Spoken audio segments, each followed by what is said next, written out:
So matapos ang magandang pagpili ng Golden State Warriors na draft bilang kanilang number 11 pick sa first round mga kaibigan.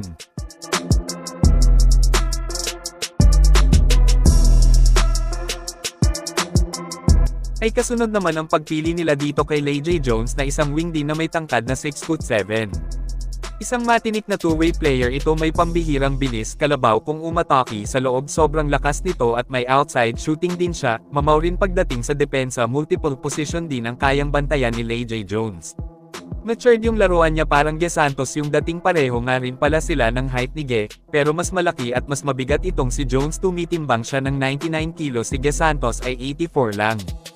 At sa tingin ko mas mabilis siya kay Ge at napaka-athletic din.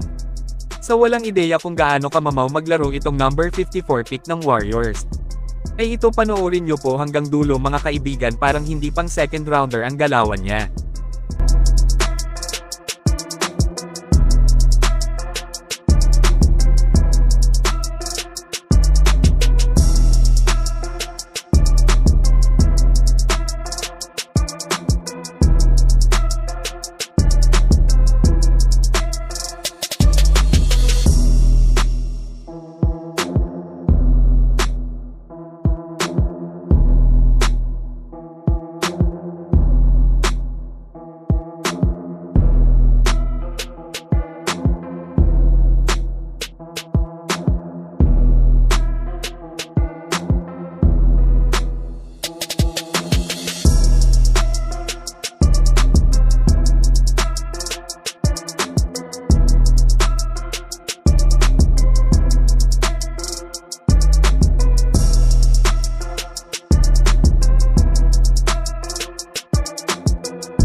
Ngunit bago tayo magpatuloy ay subukan nyo pong maglaro sa bagong laro na Puzzle Dog. Hindi po ito isang sugal, hindi nyo kailangang maglabas ng kahit isang sentimo na puhunan para kumita mga kaibigan.